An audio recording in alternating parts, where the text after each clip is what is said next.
Nice. 500cc. Top speed 320. Office to home 20 minutes. I'm coming. Zeal Raincoats. Office to home. Non-stop. Zeal Raincoats. बारिश के लिए रुकना never.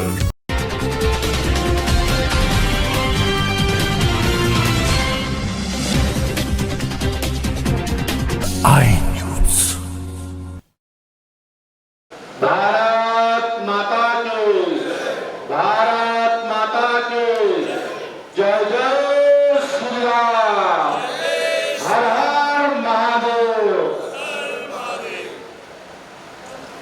आज उत्तर Maharashtra OBC मोर्चा चंदवाड़ा मालेगांव महानगर जिला हमारे प्रदेश आज हमें आप सब लोगों का दर्शन करने का अवसर प्राप्त हुआ। हमें मराठी भी आता है मगर थोड़ा कम आता है, क्योंकि हमें 30 वर्ष मुंबईला राहून आम्ही तिथे भाजीपाला विकत होते, फुटपाथवर आम्ही झोपत होतो फुटपाथवर। आणि भारतीय जनता पार्टी आम्ही मूलतः प्रतापगडचे 1988 मध्ये मी मुंबई आलो 50 रुपये घेऊन 50 रुपये घेऊन मी मुंबई आले होते। आज आमचे मुंबईला मोठे कारोबार आहे, आम्ही स्वतः बिल्डर आहे, आमची मुलगी डॉक्टर आहे और भारतीय जनता पार्टी ने हमें प्रतापगढ़ से एमएलए का चुनाव लड़ाया। मैं एमएलए बना 2019 में, मैं वहां से सांसद बना और उसके बाद मैं राष्ट्रीय महामंत्री। तो भारतीय जनता पार्टी कार्यकर्ता बेस पार्टी है। ओबीसी मोर्चा में भारतीय जनता पार्टी का गठन क्यों हुआ, ये मेन विषय है।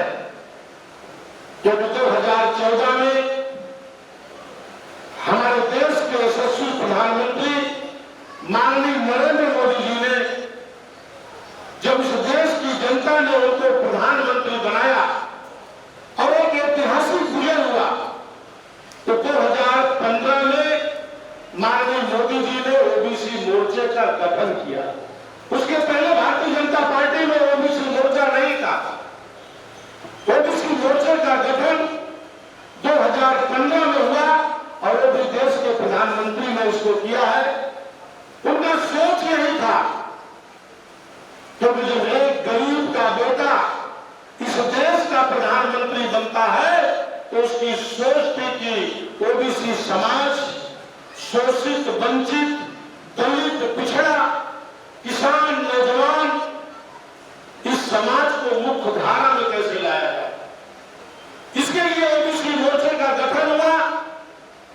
और आज पूरे देश में ओबीसी मोर्चा की हर जगह हम 18 प्रदेशों में हम ओबीसी मोर्चे के संगठन की दृष्टि से हम प्रवास कर चुके हैं। हम महाराष्ट्र के प्रभारी के नाते मगर और भी सारे प्रदेशों में हम संगठन की दृष्टि से जाते हैं, क्योंकि हमारे माननीय राष्ट्रीय अध्यक्ष तेलंगाना के रहने के नाते, हमारे दूसरे महामंत्री कर्नाटका के होने के नाते उनको हिंदी कम आता है। इसके लिए पूरा का पूरा प्रवास देश में मैं ही संगठन की दृष्टि से करता हूं और हमारी सोच यही रहती है कि हमारा संगठन मजबूत कैसे। आप लोगों ने 2 साल तक आंदोलन किया, कई सारे आंदोलन में हम स्वयं भी सम्मिलित थे, क्योंकि महा आजादी सरकार, महाभ्रष्टाचार की सरकार, लूट खसोट की सरकार, जिस तरीके से महाराष्ट्र की देवतुल्य जनता ने इनको बहुमत दिया था, भारतीय जनता पार्टी और सेना को जो बहुमत देने का काम किया था, जिस तरीके से आज हिंदू हृदय सम्राट बाला साहेब ठाकरे की आत्मा भी स्वर्गलोक में रोती होगी कि हमारे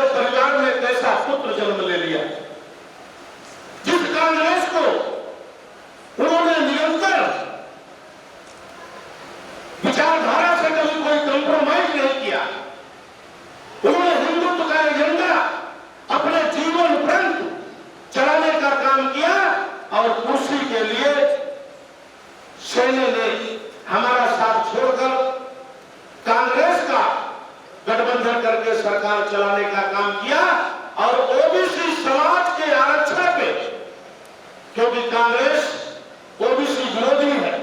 आप सबको मालूम है कि देश में 60 साल तक कांग्रेस ने राज किया और ओबीसी समाज पूरी तरीके से कांग्रेस के साथ खड़ा हुआ और इतने सालों तक राज करने के बाद कभी भी ओबीसी समाज के बारे में कांग्रेस ने कभी चिंता नहीं किया। 2018 में देश के प्रधानमंत्री ने ओबीसी को संवैधानिक दर्जा देने का काम किया है। कई वर्षों तक कांग्रेस के विरोध के बावजूद लोकसभा में जब कानून पारित हो रहा था, यही कांग्रेस के सांसदों ने उस नियम को, उस कानून को बनाने के लिए अड़चन करने का काम कर रहे थे और माननीय देश के प्रधानमंत्री ने 2018 में ओबीसी को संवैधानिक दर्जा देने का काम किया। 2019 के पहले भारतीय जनता पार्टी की सरकार हुआ करती थी महाराष्ट्र में। हमारे माननीय मुख्यमंत्री देवेंद्र फडणवीस जी ने ओबीसी का मंत्रालय, जिस मंत्रालय का दायित्व हमारे डॉक्टर संजय कुटे जी के पास था, ओबीसी का मंत्रालय गठन करने का काम किया था हमारे देवेंद्र फडणवीस ने। मगर 2019 के बाद, चुनाव के बाद इस महाअघाड़ी सरकार ने जिस तरीके से ओबीसी समाज के साथ धोखा करने का काम किया, पूरे महाराष्ट्र में ओबीसी समाज ने जिस तरीके से आंदोलन करने का काम किया, उसी का सराहना किया था। आज शिवसेना जो है पूरी तरीके से पतन के रास्ते पर चली गई है। ये ओबीसी समाज का श्राप है। ओबीसी समाज को जिस तरीके से ओबीसी का जब सुप्रीम कोर्ट में इन लोगों ने जो दाखिल करना था उसमें नजरअंदाज करने का काम किया, इसके लिए ओबीसी का आरक्षण समाप्त हो गया। मगर आज आप देख रहे हैं महाराष्ट्र की जनता का आशीर्वाद, ये पुनः देवेंद्र जी के नेतृत्व में हमारी भारतीय जनता पार्टी की सरकार का कल स्थापना हुआ और जो आप सब लोगों ने आंदोलन किया है उसका प्रतिफल आपको बहुत जल्द मिलने वाला है। जैसे कि अभी संजय गांधी जी ने आपको बताया कि हम एक बहुत बड़ा मेलावा करने वाले पूरे महाराष्ट्र का और उसी में घोषणा होगा कि ओबीसी का जो आरक्षण था पूरा भारतीय जनता पार्टी इसको बहाल करेगी और पूरा सुप्रीम कोर्ट में उसको दाखिल करके आरक्षण को लागू करने का काम करेगी। ये भारतीय जनता पार्टी निरंतर ओबीसी समाज के साथ थी और रहेगी, क्योंकि ओबीसी समाज के साथ जो भी पार्टी धोखा करती है वो पूरे देश और प्रदेश से सफाया हो जाता है। जिस तरीके से पूरे देश से कांग्रेस का सफाया हो गया, उसी तरीके से यहाँ पर शिवसेना का भी सफाया हो जाएगा। ये ओबीसी समाज का श्राप है। आप सबने देखा 2014 में हमारी सरकार बनी, 2019 में हमारे पास पहले 2 सांसद हुआ करते थे, मगर आप सबके बदौलत आज भारतीय जनता पार्टी पूरी दुनिया की सबसे बड़ी पार्टी है, जिसके हम आप लोग कार्यकर्ता। आज पूरी दुनिया का सबसे लोकप्रिय नेता हमारे पास है, जिसका नाम नरेंद्र मोदी। क्योंकि हमारी सरकार की सोच है कि समाज के शोषित वंचित समाज जो अंतिम पायदान पर उसके जीवन में बदलाव कैसे आए, उसके चेहरे पर मुस्कान कैसे आए, उसके बच्चे शिक्षित कैसे हो, उसके भविष्य में परिवर्तन कैसे हो, इस सोच के साथ भारतीय जनता पार्टी काम कर रही है। मित्रों, तो हम सब ओबीसी समाज के कार्यकर्ता, हमारा दायित्व होता है कि हम हर समाज के लोगों को जोड़े, क्योंकि हर समाज का व्यक्ति चाहता है कि वहां नहीं मंच पर बैठे। इस मंच पर जो ओबीसी समाज का हर समाज का व्यक्ति बैठता चाहता है, क्योंकि 345 जातियां महाराष्ट्र में ओबीसी समाज में आती है। बहुत छोटी छोटी जातियां, हम अपने विचारधारा से उनको जोड़े, क्योंकि यहाँ पर हमारे जिला अध्यक्ष, मंडल अध्यक्ष भी उपस्थित है। उनसे भी हमारा यही निवेदन है कि मंडल स्तर पर जो हमारा संगठन तैयार हो, मंडल की कार्यकारिणी जो तैयार हो, उसमें ज्यादा से ज्यादा ये ध्यान में रहे कि हर समाज का व्यक्ति हमारे मंडल में समाहित होना चाहिए।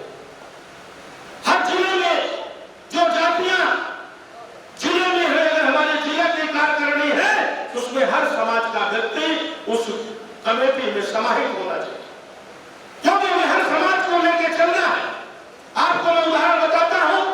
मैं तेली समाज से आता हूं। उत्तर प्रदेश में सपा और बसपा की सरकारें हुआ करती थी, मगर कभी भी तेली समाज को वहां पर टिकट नहीं दिया जाता।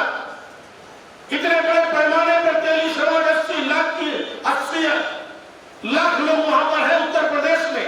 जब उत्तर प्रदेश देश का सबसे बड़ा प्रदेश है, 403 विधानसभा की सीटें, 80 लोकसभा की सीटें हैं, मगर पहली बार नरेंद्र मोदी जी की सरकार ने, पहली बार भारतीय जनता पार्टी ने एक तेली समाज के बेटे को वहां से विधायक बनाने का काम किया।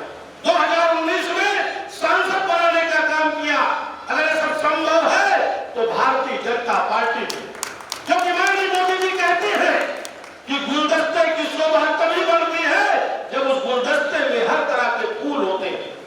हमारा समाज तभी मजबूत होगा, हमारा देश तभी मजबूत होगा, हमारा गांव तभी विकसित होगा जब हर समाज के लोग हमारे संगठन में समाहित रहे, हर समाज के लोगों के पास दायित्व रहेगा। क्योंकि राजनीति एक ऐसा प्लेटफॉर्म है कि हर समाज का व्यक्ति चाहता है कि हमारे समाज का व्यक्ति पार्षद बने, नगर सेवक बने, एमएलए बने, सांसद बने, विधायक बने, मंत्री बने। हर समाज का व्यक्ति चाहता है, तब जाके वो व्यक्ति उस दल के साथ, उस विचारधारा के साथ जुड़ता है। भारतीय जनता पार्टी मित्रों एक विचारधारा, भारतीय जनता पार्टी इस देश में चुनाव भी लड़ती है, सरकार भी बनाती है, मगर उसके माध्यम से सेवा करने का काम करती है। आपने देखा होगा कितने बड़े संकट के काल में, कोरोना काल में, खाली भारतीय जनता पार्टी के कार्यकर्ता और हमारे राष्ट्रीय स्वयंसेवक के कार्यकर्ता ही निरंतर अपनी जान की बाजी की परवाह न करते हुए इस देश की जनता की सेवा करने का काम किया। ताकि उस समय कोई भी पार्टी के कार्यकर्ता, कोई भी पार्टी के नेता रास्ते पर नहीं दिखते थे, अपने घरों में थे। क्योंकि उस कोरोना काल के संकट में मैं स्वयं महाराष्ट्र में था और सबसे पहली ट्रेन हमने यहाँ उत्तर प्रदेश और बिहार के लिए हमने यहाँ से चलवाने का काम किया था। उनको भोजन कराना, सारे लोगों को लेकर मैं स्टेशनों पे भोजन कराना, बसों में बैठा के उनको ट्रेन पर बैठाना, ये भारतीय जनता पार्टी के कार्यकर्ता। क्योंकि भारतीय जनता पार्टी के कार्यकर्ता निरंतर निष्काम काम करते हैं और निरंतर वो चरे बेती चलते रहते हैं। तो संगठन कैसे मजबूत हो, ये हमारा दायित्व होता है। क्योंकि पुनः जब यहाँ महाराष्ट्र में चुनाव हो तो हम अपने बदौलत सरकार बनाने का काम करें, हमें किसी से गठबंधन की आवश्यकता ना पड़े मित्रों। इसके लिए ओबीसी मोर्चे को मजबूत करना है, क्योंकि बहुत बड़ी आबादी ओबीसी मोर्चे की महाराष्ट्र में, हर प्रदेश में 55 से 54-55% की आबादी ओबीसी समाज का है। और आज ओबीसी समाज भारतीय जनता पार्टी के साथ है, क्योंकि भारतीय जनता पार्टी एक ऐसी पार्टी है जो समाज का हित कर सकती है, देश का हित कर सकती है और देश को मजबूत बना सकती है, देश को सशक्त बना सकती है। आपने देखा होगा कि 2014 के पहले देश का प्रधानमंत्री गूंगा और बहरा था। देश का प्रधानमंत्री बोलता था तो कोई सुनता नहीं था, मगर 2014 के बाद देश का प्रधानमंत्री जब बोलता है तो विदेश भी सुनने के लिए ललायित रहता है कि आज भारत का प्रधानमंत्री आज क्या बोलने वाला है टीवी पे। ये है भारत मित्रों। आज आपने देखा होगा यूक्रेन और रूस के जब लफड़े हुए, झगड़े जब दंगे हुए यूक्रेन और रूस में, तो वहां पे यूक्रेन और रूस ने जंग को रोक करके 5 दिन भारत के प्रधानमंत्री से पूछता है हम लड़ाई कितने दिन तक रोक दें कि जो आपके बच्चे यहाँ पे शिक्षा ग्रहण कर रहे हैं उनको आप सुरक्षित यहाँ से लेके जाएं। ये भारत की मजबूती है। आज भारत हमारा जिस शिखर पर है आप सबकी बदौलत, क्योंकि भारतीय जनता पार्टी जिस विश्वास के साथ इस देश की जनता 135 करोड़ आबादी वाला ये देश जिस विश्वास के साथ मोदी जी को प्रधानमंत्री बनाने का काम किया है, उसी विश्वास के साथ देश की सेवा करने का भी काम देश के प्रधानमंत्री कर रहे हैं मित्रों। आज ओबीसी के सम्मान में जिस तरीके से आज देश में जब सरकार बनी तो 27 मंत्री केंद्रीय मंत्रिमंडल में ओबीसी समाज को बनाने का काम देश के प्रधानमंत्री जी ने किया। आपको मालूम है मित्रों, जब नीट की परीक्षा में उस समय सदन चल रहा था और हम सारे सांसद मिलकर 15 सांसद मिलकर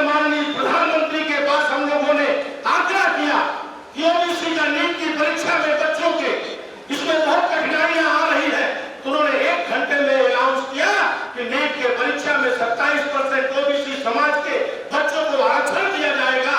ये है देश के प्रधानमंत्री। आज केंद्रीय विद्यालय में, सैनिक स्कूल में 27% का आरक्षण ओबीसी समाज के बच्चों को देने का काम भारतीय जनता पार्टी ने किया। तो आज ओबीसी समाज जिस विश्वास के साथ भारतीय जनता पार्टी के साथ जुड़ा है, मैं आपको विश्वास के साथ कहता हूं, जो भी हमारा कार्यकर्ता भारतीय जनता पार्टी ओबीसी मोर्चा, क्योंकि ओबीसी मोर्चा भारतीय जनता पार्टी के साथ निरंतर कंधे से कंधा लगाकर चल रहा है। और मैं आपको बताना चाहता हूं कि जो भी कार्यकर्ता कार्य करता है, क्योंकि अभी 3 दिन हम लोगों का प्रशिक्षण हुआ, संजय गांधी जी हमारे यहाँ पर उपस्थित है, ये सारे लोग वहां पर थे कर्नाटक में, और हमारे माननीय राष्ट्रीय अध्यक्ष जेपी नड्डा जी कह रहे थे यहाँ पर काम करने वाला जो कार्यकर्ता होता है, काम करने वाला जो पदाधिकारी होता है, उसको पहचान बताने की आवश्यकता नहीं होती है, वो अपने आप में एक पहचान होता है। हमें अगर किसी भी कार्यकर्ता की जानकारी लेना है, उसको बताने की जरूरत नहीं है। इस देश के किसी भी कोने में हमारा भारतीय जनता पार्टी का कार्यकर्ता है, तो 1 घंटे के अंदर उसकी पूरी जन्म कुंडली हम आपको बता सकते हैं। ये है भारतीय जनता पार्टी, क्योंकि भारतीय जनता पार्टी ही एक ऐसी पार्टी है जो बूथ से निकला हुआ हमारा कार्यकर्ता, बूथ कमेटी से निकला हुआ हमारा कार्यकर्ता वो राष्ट्रीय अध्यक्ष बन सकता है, हमारे जैसा व्यक्ति सांसद बन सकता है, हमारे जैसा व्यक्ति राष्ट्रीय महामंत्री बन सकता है, क्योंकि ये कार्यकर्ता बेस पार्टी है भारतीय जनता पार्टी। तो हम सब भारतीय जनता पार्टी के कार्यकर्ता, भारतीय जनता पार्टी के पदाधिकारी, हमें जो दायित्व मिला, हमारा भी दायित्व होता है कि हमें संगठन को कैसे मजबूत किया जाए, हमें हर समाज को कैसे जोड़ा जाए, हर समाज को हम अपनी विचारधारा से कैसे जोड़े, हम अपनी विचारधारा का विस्तार कैसे करें, ये हमारा भी दायित्व होता है। क्योंकि जब हमारा संगठन मजबूत होगा, आज भारतीय जनता पार्टी की 18 प्रदेशों में सरकार है, दुनिया का सबसे बड़ा संगठन, दुनिया का सबसे बड़ा लोकप्रिय नेता हमारे पास है, तो हमें अपने आप में भी गर्व होना चाहिए कि हम भारतीय जनता पार्टी के पदाधिकारी, भारतीय जनता पार्टी के कार्यकर्ता, क्योंकि भारतीय जनता पार्टी इस देश को मजबूत करने में अहम भूमिका है। ये कांग्रेस, बसपा, सपा जितनी भी पार्टियां थी, आप सबको मालूम है उत्तर प्रदेश एक जातियों में जकड़ा हुआ उत्तर प्रदेश है, वहां जातियों की कितनी बड़ी लड़ाइयां होती है, मगर जिस विश्वास के साथ 2017 में प्रदेश की जनता ने माननीय योगी जी के नेतृत्व में सरकार बनाने का काम किया, और जब 2022 का चुनाव आया तो पूरे देश में चर्चा था कि इस बार उत्तर प्रदेश, क्योंकि 37 साल पहले किसी पार्टी की सरकार बनी थी, 37 सालों में दोबारा किसी पार्टी की सरकार उत्तर प्रदेश में नहीं बनी थी, मगर ओबीसी समाज मोदी जी और योगी जी के सम्मान में पूरी ताकत के साथ ओबीसी समाज भारतीय जनता पार्टी के साथ खड़ा रहा, और 273 सीट हम लोगों ने जीतकर पुनः 37 साल के बाद भारतीय जनता पार्टी की सरकार उत्तर प्रदेश में बनी। यह ओबीसी समाज का ताकत। आज सारी की सारी पार्टियां वहां धराशायी हो गई।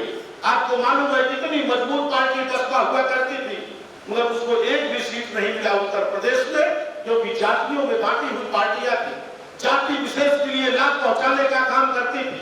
मगर भारतीय जनता पार्टी का नारा है कि सबका साथ, सबका विकास, सबका विश्वास और सबका प्रयास। हम सबके प्रयास से आज हमारा पार्टी का संगठन जो मजबूत हुआ है, आप सब कार्यकर्ताओं की बदौलत हुआ है। आज पुनः महाराष्ट्र में हमारी सरकार का स्थापना हुआ। जिस तरीके से ओबीसी समाज ने आंदोलन किया, उसी का अनुश्राप है कि आज पार्टी शिवसेना खत्म हो गई और हमारा हक हमको मिलने वाला है। जो हमने आंदोलन किया उसका फल हमको मिलने वाला है। तो हम सब भारतीय जनता पार्टी के कार्यकर्ता, हमें संगठन को मजबूत करना है। हमें जो भी काम मिले संगठन से, हमें किसी से पूछना नहीं। हमारी पहचान भारतीय जनता पार्टी, हम भारतीय जनता पार्टी की पहचान है, और भारतीय जनता पार्टी के कार्यकर्ता, और भारतीय जनता पार्टी का कार्यकर्ता, क्योंकि भारतीय जनता पार्टी चुनाव तक नहीं सीमित है मित्रों। भारतीय जनता पार्टी हमारी संस्कृति और हमारे धर्म को भी जोड़ने का काम करती है। आपने देखा होगा कितने दिनों तक राम मंदिर का मुद्दा चला। यही विपक्ष के लोग हम लोगों से जब चुनाव में जाते थे तो चर्चा करते थे कि भारतीय जनता पार्टी के लोग कहते हैं कि हम मंदिर बनाएंगे, मगर बनाएंगे कब, तारीख तो नहीं बताएंगे। मगर हमने तारीख भी बता दिया और 2023 में इस देश को राम मंदिर समर्पित भी कर देंगे। क्योंकि भारतीय जनता पार्टी जो कहती है वो करती है, उसकी करनी और कथनी समान है। तो चरित्र नहीं है भारतीय जनता पार्टी के। अगर हमने राम मंदिर बनाने का काम किया तो हमने बाबा विश्वनाथ कॉरिडोर भी बनाने का काम किया। यहाँ बैठे हुए हमारे सारे कार्यकर्ता जो 5 साल पहले बाबा विश्वनाथ गए होंगे, अगर आज जाके देखेंगे बाबा विश्वनाथ धाम तो वहां पे 6 लाख स्क्वायर फीट कॉरिडोर का काम कितना हद कि बाबा विश्वनाथ का जो मंदिर है सीधे मां गंगा से एकदम नजर आता है। क्योंकि भारतीय जनता पार्टी अगर राम मंदिर बनाती है तो बाबा विश्वनाथ कॉरिडोर भी बनाती है। भारतीय जनता पार्टी ने मां विंध्यवासिनी कॉरिडोर बनाने का काम किया तो भारतीय जनता पार्टी चुनाव के साथ साथ हमारी संस्कृति, हमारे धर्म को भी आगे बढ़ाती है। क्योंकि भारतीय जनता पार्टी एक ऐसी पार्टी है जो इस देश को मजबूत कर सकती है, समाज को ऊपर ला सकती है, शोषित वंचित समाज के जीवन में बदलाव कर सकती है। क्योंकि जिस सोच के साथ इस देश की जनता ने मोदी जी को प्रधानमंत्री बनाने का काम किया है, उसी सोच के साथ निरंतर वो काम भी करते हैं। तो हम सब भारतीय जनता पार्टी के कार्यकर्ता हमें अपने संगठन को मजबूत करना है, हमें अपने बूथ को मजबूत करना है। क्योंकि हमारी लड़ाई बूथ पर होती है। क्योंकि चुनाव जब आता है तो हमारे कार्यकर्ता बूथ पर ही युद्ध करते हैं। तो हम कैसे मजबूत रहे? क्योंकि हर समाज का जब नेतृत्व होगा पार्टी में, हर समाज के व्यक्ति को जब दायित्व होगा हमारी पार्टी में, तो हर समाज के लोग हमारी पार्टी के विचारधारा से जुड़ेंगे। क्योंकि हमारा संगठन ही हमारा सर्वोपरि है। मैं कहना चाहता हूं जिले के पदाधिकारी को मंडल में प्रवास अनिवार्य रूप से करना चाहिए। प्रवास से 10 लोगों को जोड़ने में आसानी होती है और मंडल के जो पदाधिकारी हैं उनको भी बूथ स्तर पे प्रवास करना ही चाहिए। जिस तरीके से प्रदेश के पदाधिकारी जिले का प्रवास करते हैं, जिले के पदाधिकारी मंडल का प्रवास करते हैं, अनिवार्य रूप से करना चाहिए। क्योंकि प्रवास से ही हमारा संगठन मजबूत होता है। हम समझते हैं, हम जिसके यहाँ जाते हैं, हम भोजन करते हैं, पानी पीते हैं, नाश्ता करते हैं, लोग हमसे जुड़ते हैं, हमारी विचारधारा से जुड़ते हैं। हम बताते हैं उनको कि भारतीय जनता पार्टी ने इस देश के लिए क्या किया है, भारतीय जनता पार्टी इस देश के बारे में क्या सोचती है। क्योंकि भारतीय जनता पार्टी जिस तरीके से 2 सांसद से आज 303 सांसद है, 18 प्रदेशों में सरकार है, तो भारतीय जनता पार्टी की ताकत आप लोग हैं। आप भारतीय जनता पार्टी के कार्यकर्ता, तो निरंतर हमें जोड़ने का काम करना चाहिए। तो आज हमारा भी सौभाग्य था, हम 3 दिन के प्रवास में महाराष्ट्र के थे। हम कल धुलिया में थे, आज मालेगांव में, पनवेल में, अभी हम यहाँ से जाएंगे तो हमारी मुंबई में संगठन की बैठक है। फिर सुबह हम उत्तर प्रदेश, क्योंकि वहां पर 2024 के को देखते हुए बूथ सशक्तिकरण अभियान चल रहा है, यहाँ भी चलाया गया हो। तो बूथ सशक्तिकरण का अभियान जो चलाया जा रहा है वो बूथ हमारा कैसे मजबूत हो, बूथ को हम जीते कैसे, उस दृष्टि से तो हम 1 हफ्ता दूसरे प्रदेशों में समय देते हैं। तो 1 हफ्ता हम अपने लोकसभा क्षेत्र में, क्योंकि हमारा लोकसभा बहुत ही पूरे देश में सबसे डेंजर लोकसभा हमारा है। यहाँ से आप लोगों ने सुना होगा कि राजा भैया का नाम सुना होगा ना, राजा भैया मेरे सामने ही लोकसभा का चुनाव लड़े। तो मैं उस लोकसभा में, और वहां पर आजादी के बाद देश जब से आजाद हुआ तब से वहां राजा ही सांसद हुआ करते थे। पहली बार कोई ओबीसी समाज से, तेली समाज से वहां पर विधायक बना, सांसद बना, राष्ट्रीय महामंत्री बना, ये पहली बार देश आजादी के बाद। तो हमें 1 हफ्ता लोकसभा में भी देना पड़ता है कि संगठन का दृष्टि से, कार्यकर्ताओं की दृष्टि से, विकास की दृष्टि से। तो आप सब यहाँ जिले के कार्यकर्ता इतनी बड़ी संख्या में आप सब लोगों ने उपस्थित हुए। यहाँ जो हमारे जिला अध्यक्ष हैं उनको भी मैं धन्यवाद देना चाहता हूँ।